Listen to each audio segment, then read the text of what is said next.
कानपुर के civil lines इलाके में एक बहुत पुरानी कोठी है जिसके चारों तरफ ऊंचे पेड़ और झाड़ियां उगी हुई हैं। स्थानीय लोग कहते हैं कि ब्रिटिश काल में यहाँ एक अंग्रेज अफसर अपनी पत्नी के साथ रहता था। एक हादसे में उनकी मौत हो गई और तब से वो बंगला खाली पड़ा है।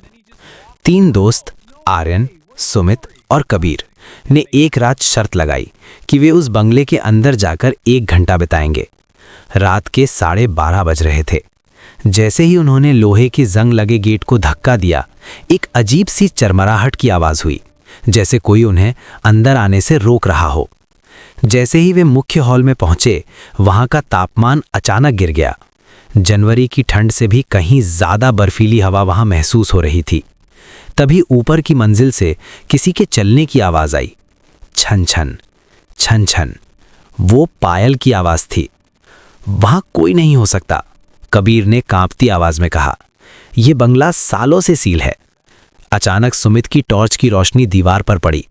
वहां किसी की परछाई दिख रही थी, लेकिन कमरे में उन तीनों के अलावा और कोई मौजूद नहीं था। वो परछाई धीरे धीरे बड़ी होने लगी और छत की ओर बढ़ने लगी। तभी हॉल का पुराना झूमर बिना हवा के जोर जोर से हिलने लगा।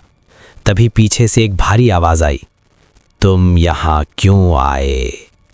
तीनों पीछे मुड़े तो देखा कि सीढ़ियों पर एक धुंधली सी आकृति खड़ी थी, जिसकी आंखें अंगारे की तरह चमक रही थीं।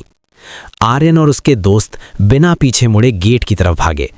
कहते हैं कि उस रात के बाद आर्यन कई दिनों तक सदमे में रहा और उसे आज भी अपने कमरे में वही पायल की आवाज सुनाई देती है।